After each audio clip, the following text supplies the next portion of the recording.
Gigi! Hello! Happy Hello! Hello! Mom! Hello! Hello! Happy New Year! Happy New Year! Okay, mo daw mga ka-Gigi.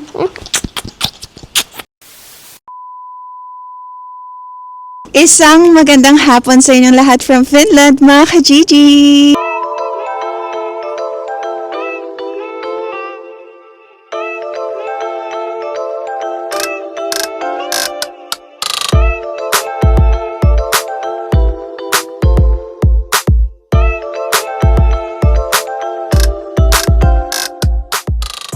So, eto na nga mga ka-Gigi, nagsusnow na. It's snowing dito sa Finland and Suzuki, oh.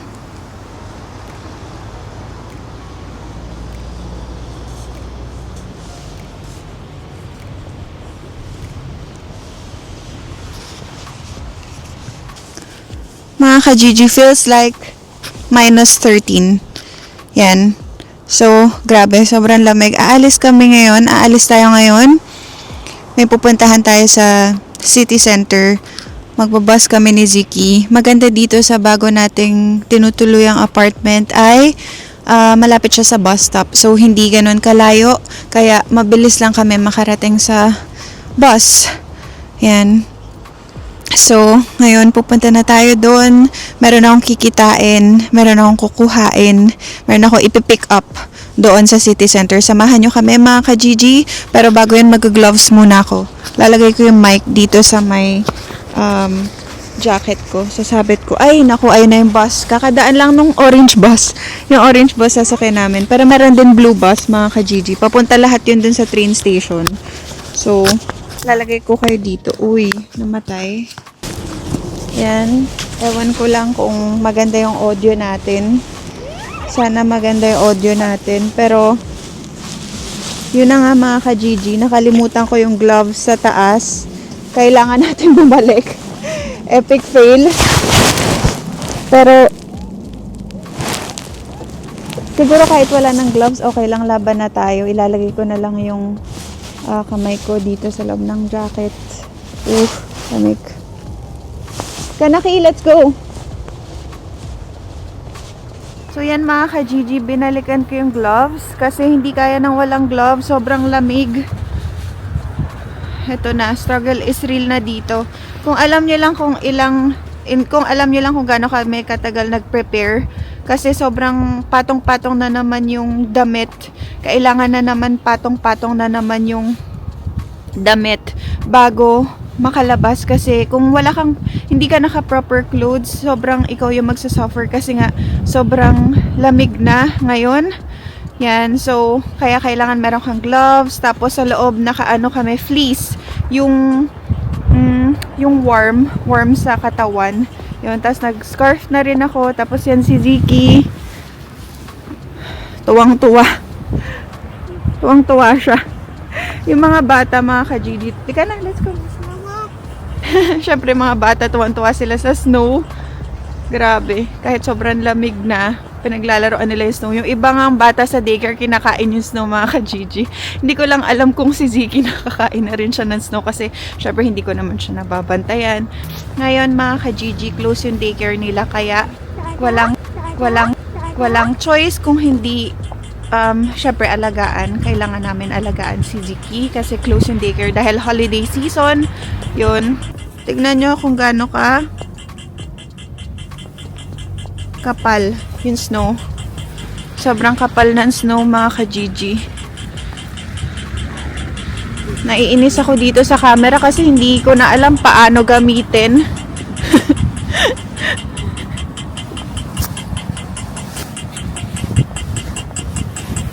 Kana, hold mama. So, tatawid lang kami mga ka-Gigi, tapos dyan na yung bus stop.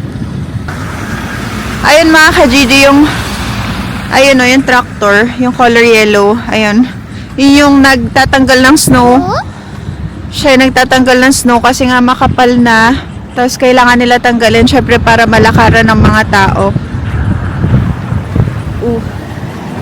Ang hangin pa, kaya lalong malamig kasi mahangin mga ka-Gigi. Oopsie. Go. Let's go.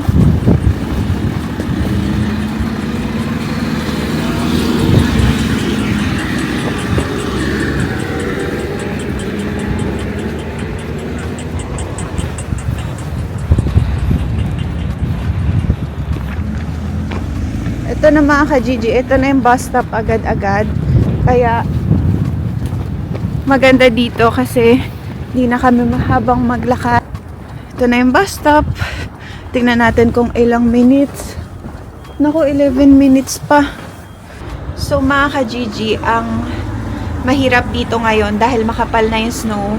Kailangan mag-ingat, doble ingat kasi ang kalaban mo naman is baka madulas.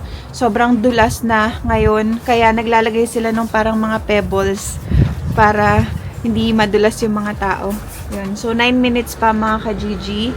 9 minutes pa bago dumating yung bus natin. So kaya mabagal lang kami maglakad ni Ziki kasi para hindi kami madulas. Kasi parang nangyari nun dati kila King, nadulas sila, karga niya si Ziki. Tapos yun, kaya nagpa-doktor siya kasi parang napilayan siya, ganun. Kaya doble ingat tayo mga ka-Gigi. Lamig, sobrang lamig. Parang kung wala akong gloves siguro naninigas na yung kamay ko.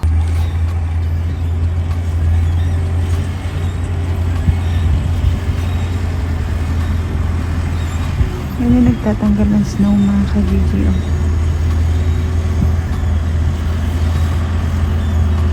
Kasi puno yan ng snow. Yan o. Tinatanggal niya.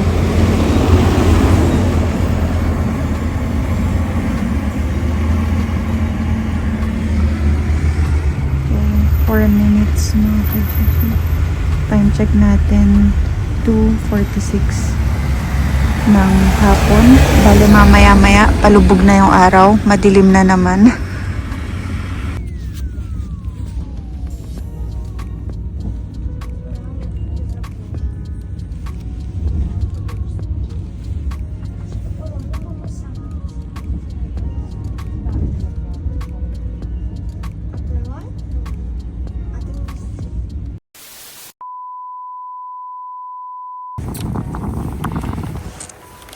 So mga ka-Gigi, pauwi na tayo. Hindi na ako nakapag-update sa inyo dun kanina kasi walang time. Tsaka sandali lang kami doon. Ka-Gigi, tingnan nyo, oh, madilim na.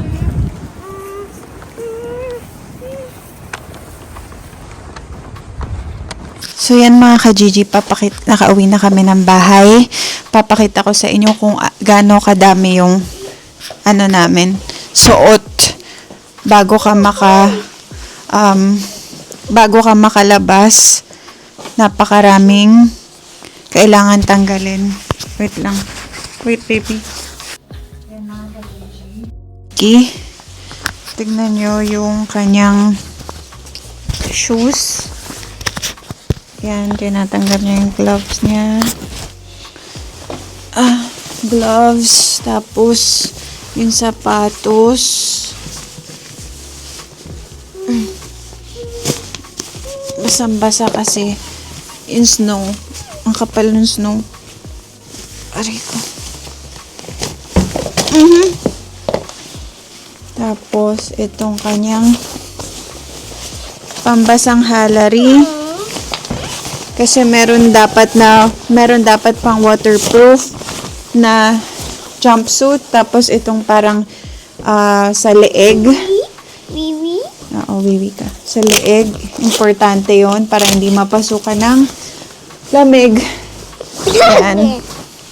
Tapos fleece. Tapos yan mga ka-Gigi. Aray. Kita nyo kung gaano ka daming layer. Tapos yung medyas niya, doble-doble rin. Tapos ako naman, ito yung shoes. Yung shoes ko pang winter na. Tapos nakadoble rin akong socks. Tapos tanggalin natin yung scarf.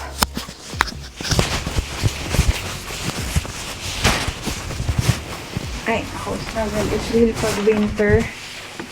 Kaya nakakatamad maglalabas pag winter kasi kailangan marami kang suot. Yan. Yung jacket ko mahaba.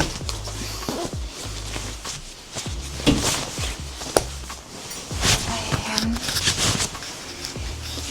Tanggal jacket. Tapos sa hanger natin.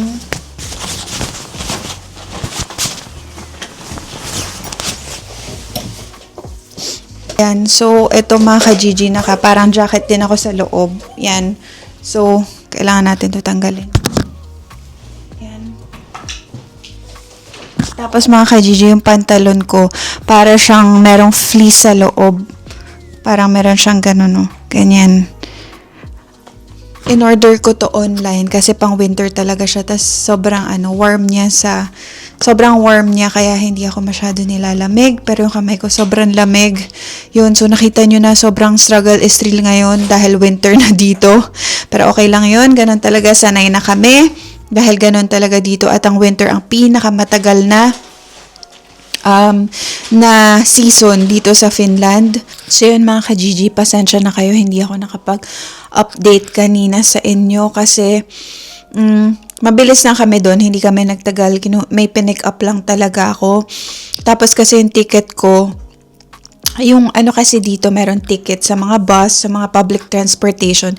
Meron kasi dito mga zones kung tawagin.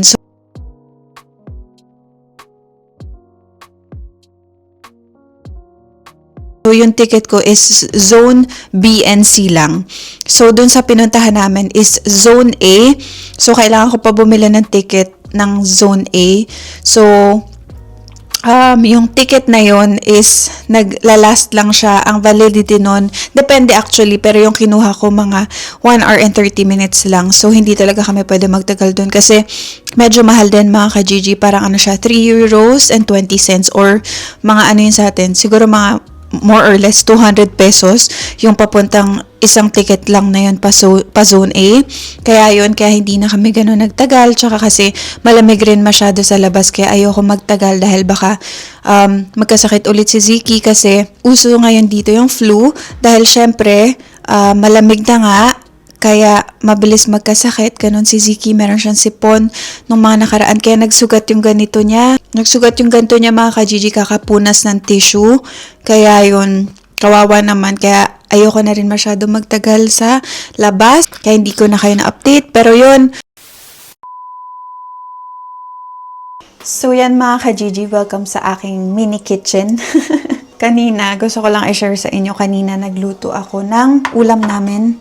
Yan. Ulam namin ni Ziki. Ito yung niluto ko. Ito yung, hindi ko alam kung picadillo ba yung tawag dito. Please, mag-comment kayo sa baba. Pero ground chicken, imbis na ground beef or ground pork, ginamit ko ground chicken. Tapos meron siyang patatas, tsaka carrots, tapos tomato sauce. Yun, ganyan. Ganyan yung, ulam namin kanina. Niluto ko to. Yan. Ito yung kitchen ko. Maliit lang yung kitchen mga ka-Gigi, pero at least okay naman kasi hindi ko naman kailangan ng malaking kitchen dahil ako lang naman. Tapos si Ziki. Tapos ito yung mga pots. Yan, bagong hugas na to. Tapos, ewan ko bakit may mga sabong panglaba dito. Kasi nag-hand wash ako mga ka-Gigi. Kasi wala pa akong washing machine. So, nilaban ko yung mga dapat labhan habang wala pa akong washing machine, pero makabili rin tayo ng washing machine, pero ngayon wala. Kasi usually dito sa Finland, yung mga building or yung mga apartment, yung mga apartment building, meron silang parang common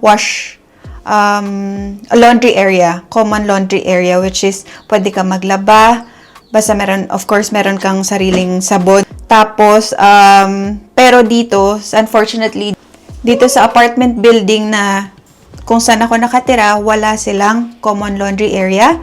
So, meron lang sila drying room. So, kunwari kapag naglaba ka, pwede kang magsampay doon kasi mas mabilis matuyo. Pero nga, wala naman akong washing machine mga ka-Gigi, kaya kailangan kong bumili. Pero titingin ako sa marketplace kasi baka sigurado ako pag sa marketplace mas mura doon kaysa yung brand new, kasi syempre hindi tayo pwede mag brand new dahil masyado mahal yun. So tipid-tipid tayo mga ka-Gigi. So kaya meron ditong na-explain ko talaga, kaya meron ditong sabon tsaka fabric softener kasi naglaba ko ng mga dapat kailangan labhan pala. I-share ko sa inyo kasi nahihilig ako, na-addict ako ngayon sa scented candles. So, nahihilig ako ngayon sa scented candles. Sobrang, ito kung makikita nyo lahat yun, scented candles. Yung iba dyan, gift. Yung iba, binili ko mga ka-Gigi kasi mura lang naman. Papakita ko sa inyo. So, ito, lahat yan siya. Scented candles yan. Yan. Yan, hanggang dun. Yan, nilagay ko lang lahat dyan, yung mga scented candles. Pero, kung makikita nyo, ayan gamit na rin siya talaga. Kasi, mahilig nga ako. Tulad nito, coconut, lime, and apricot. Pero, yung pinaka-favorite ko dito is ito. Gift lang sa akin to, mga ka-Gigi. Yan. Sobrang bango niya. Unique yung amoy niya. Yan. So, yan. Gift sa atin yan. Tapos, so, ito lang yung pinaka-Christmas decoration ko. Tapos, ito lang. Parang wine bottle. Tapos, meron lang siyang parang Santa Claus na cloth. Yan. Na cover. Ganyan. So, yan lang yung Christmas decoration ko dito sa bahay. So, yun sabi ko nga sa inyo, 'di ba, hindi ako naglagay ng Christmas tree ngayon kasi sabi ko nga sa inyo, parang nawalan ako ng gana dahil nga syempre nagluluksa pa ako dahil sa pagkawala ng Daddy Nelson ko. Yun lang yung nalagay ko na Christmas decoration. So, dito mga ka-Gigi, makikita nyo, wala pa ako ditong ilaw. Kaya medyo madilim. Yan. So, ang nagsisilbing ilaw ko lang is ito. Ito. Yan. Tapos, ito. Yan. So, yan lang yung ilaw ko dito sa kitchen. Pero, sa living room, meron naman akong ilaw. So, kailangan natin yan bilhan ng ilaw, mga ka-Gigi. Ito pala mga ka-Gigi, baka magtaka kayo nasan yung fridge or refrigerator. Ito siya. 2-door. Tapos, yan. Ito yung pinaka, ref. Yan. So, makikita nyo, walang laman. Hindi, actually, walang laman yan talaga. Pero itong mga to, yung mga salads, yung mga iba dyan, bigay ni Keng sa akin yan. Na mga salads, yung mga dressing, yun. Kaya nagkalaman yung ref natin. Yan yung fridge. Tapos dito sa baba, yung pinaka freezer. Yan. Pero wala naman masyado laman yan. Dito wala talagang laman yan. So yan, 2-door yung ating ref. Tapos andun yung aking Bluetooth speaker dahil mahilig ako makinig ng music imbes na manood ng TV. So, ayan yung Bluetooth speaker natin. Yung lumipat ako dito, syempre walang laman to. Start talaga ako, back to zero talaga. Actually, hindi naman back to zero kasi kinuha ko, naghati kami ni Keng sa gamit. So, kung ang kinuha ko is yung dining table, dining set. So, dining table, tapos yung chairs. Yung akin rin yung bed. Yan. Tapos yung mga sofa, na lang yan mga ka-Gigi, mga second hand na lang. Tapos, kaya hindi ko pa rin mapakita sa inyo kasi syempre, hindi pa ganun kakompleto dahil nga, alam nyo naman na talagang hindi ganun kadali dahil syempre, kailangan ko rin magtipid dahil yung work ko, hindi naman siya permanent. Hindi pa naman ako full-time. Hindi ako full-time sa work. So, papakita ko sa inyo yung unang lipat ko dito na talagang empty pa. Meron akong, papakita ko sa inyo mga ka-Gigi. Mag-insert ako ng clips dito para makita nyo kung paano ko nagsimula ganun. More than 1 month na ako dito sa new apartment. Moving day.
yung naglipat ako, as in wala talaga.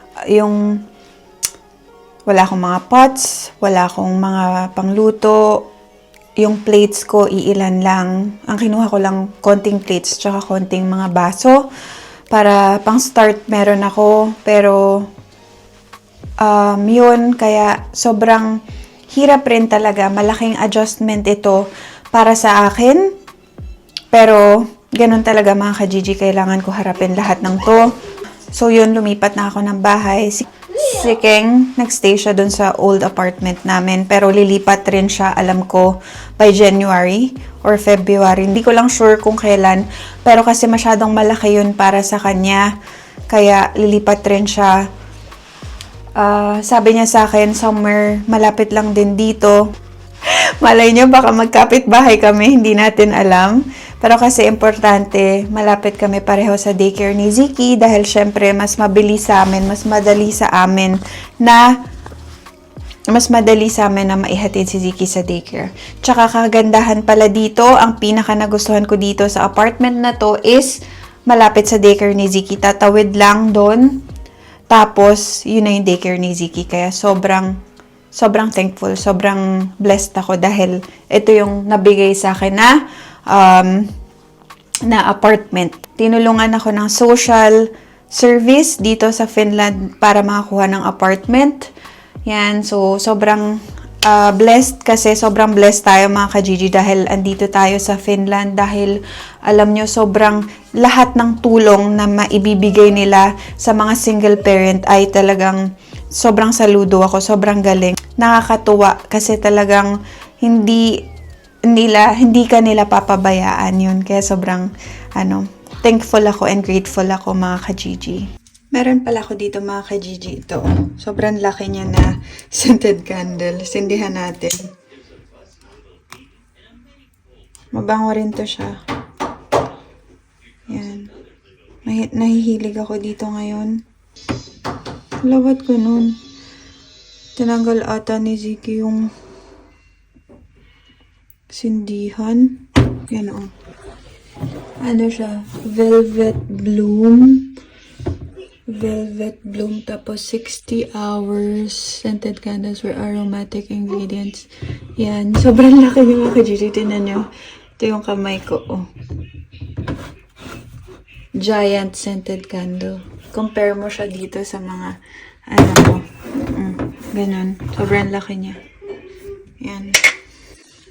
So mga ka-Gigi, nahihilig ako sa scented candles kasi yun yung parang pamparelax ko. Nare-relax ako kapag merong kandila. Tapos, nare-relax ako sa amoy mga ka-Gigi. Kaya, nahihilig ako dun ngayon. Tapos, kunwari minsan, namiinom ako ng wine, ganun, red wine, ganyan. Relax lang ba? Syempre, mga ka-Gigi, syempre, minsan, kailangan ko. Kumbaga ngayon, ang ginagawa ko is bumabawi ako sa sarili ko. Yan. So, ang tawag pala doon mga ka-Gigi is self-love. Self-love. Yan. So, minamahal ko muna yung sarili ko bago ako magmahal ulit. Ganun! Hulk. Si Ziki, nahihilig siya ngayon sa Hulk. Yan. Hulk. Nahihilig siya sa Hulk. Yung gift namin sa kanya is ito. Yung Hulk na costume. Tsaka ito. Tingnan nyo. Ito. Yung mask. Tapos meron din mga toys na Hulk. Lego na Hulk. Yun yung mga binili ni Keng para sa kanya. Nung Christmas, yun yung mga binuksan niya. Ayun mga ka-Gigi, yun nga yung sinabi ko kanina na babawi muna ako sa sarili ko, aalagaan ko muna yung sarili ko, at mamahalin ko muna yung sarili ko bago ako magmahal ng iba. Syempre, hindi ko naman sinasara yung puso ko na magmahal ulit, pero wala pa, sarado pa. Sa ngayon, sarado pa talaga, hindi pa ako ready, mga ka-Gigi. May nag-comment pa nga natawa ko kasi nabasa ko, sabi niya, Hazel, pumunta ka na lang dito sa Amerika. Pumunta ka na lang sa Amerika, mag-boyfriend ka na lang ng AFAM. Sabi niya, magkakandara pa daw sa akin yung mga Amerika, yung mga AFAM. Grabe, sobrang nakakatuwa yung comment na yun. So, Hindi ko alam mga ka-Gigi. Pero sa ngayon, wala pa sa isip ko yun. Sarado pa ang isip at puso ko.